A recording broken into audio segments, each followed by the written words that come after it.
এগুলো কি হিসেবে বিক্রি হয়? স্যার একটু পানি ঢেলে খান। এগুলো গ্রেড অনুযায়ী কেজি হিসেবে বিক্রি হয়। কেজি? হুম। এই দেখ। এক একটা সাইজে এক একটা গ্রেড আছে। এইগুলো কি গ্রেড? এগুলা দুই তিনটা গ্রেড আছে এখানে। যেমন একটু আমার একটু বোঝান তো দেখি আসলে কি রকম ভাবে গ্রেড নির্ধারণ করেন? যেমন এই যে এটা ধরেন, এই যে 200 গ্রাম না, এটা একটা গ্রেড আছে। এটা আছে মনে করেন ফিমেল, এটা আছে FF1, এটা আছে সবচেয়ে মানে এটা রেট সবথেকে বেশি, ফিমেলের দাম বেশি? ফিমেলের দাম বেশি।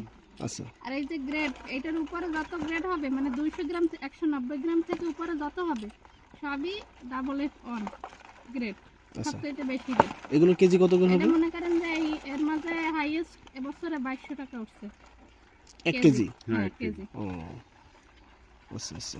এই যখন ছাড়ছিলেন তখন কতটুকু সাইজ ছিল? না ওই ছোট কাঁকড়া আগে উঠে গেছে, এরপরে আমি মনে করেন এখন আবার নতুন কাঁকড়া দিছি যেটা মনে করেন মেলও না ফিমেলও না, ওটার বলে হিজমা বলে। আচ্ছা। ওইটা আমি কেজি এই যে 25 কেজি এর মাঝে 3 কিস্তিতে 25 কেজি ফলাইছি। ওইটা মনে করেন খোলস দিলে এটাই এরকম হয়ে যায়, মানে ফিমেল হয়ে যায়।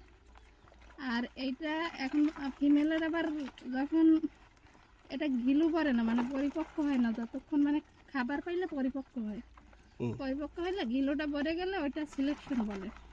আর গিলু না থাকলে ওটার খোসা, ওটার তেমন একটা দাম নেই। আচ্ছা। আর এটা তেমন কেউ বিক্রিও করে না। আচ্ছা, এই যে ছোট যেটা আনছেন ওই ছোট থেকে এই সাইজের হতে কতদিন সময় লাগে?